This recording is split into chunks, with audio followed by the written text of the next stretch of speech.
Priority આ શબ્દ જે છે તમે અવારનવાર જે છે સાંભળેલો હશે, કે જેને આપણે ગુજરાતી ભાષામાં પ્રાથમિકતા તરીકે જે છે ઓળખીએ છીએ. ઘણીવાર આપણે આજુબાજુના લોકો એમ કહેતા હોય છે કે ઘણા બધા કામ છે ને જો બધા ન થાય તો તમે કોઈ એક જરૂરી કામો જે છે તેમને પ્રાથમિકતા આપી દો. ધેટ મીન્સ કે આપણે જેને મોડર્ન ભાષામાં પ્રાયોરિટી આજકાલ કહીએ છીએ.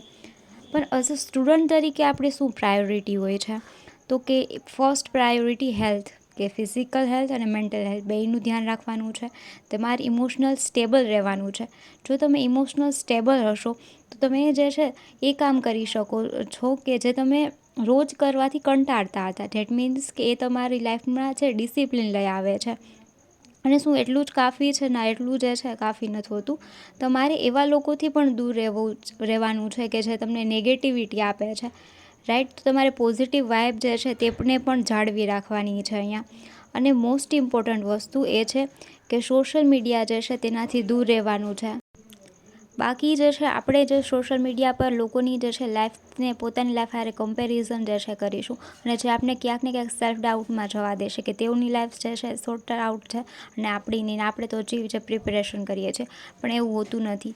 2 મિનિટ કોઈના જે છે ફોટા સ્ટોરી જોવાથી તમે તમારું જે છે મેન્ટલ હેલ્થ ખરાબ ના કરો અને તમારા ઉપર ફોકસ કરો. અને ફોકસ પાવર જે છે તેને વધારવા માટે છે રોજ મેડિટેશન જે છે કરો સવારે, એ ખૂબ હેલ્પફુલ થશે. Thank you.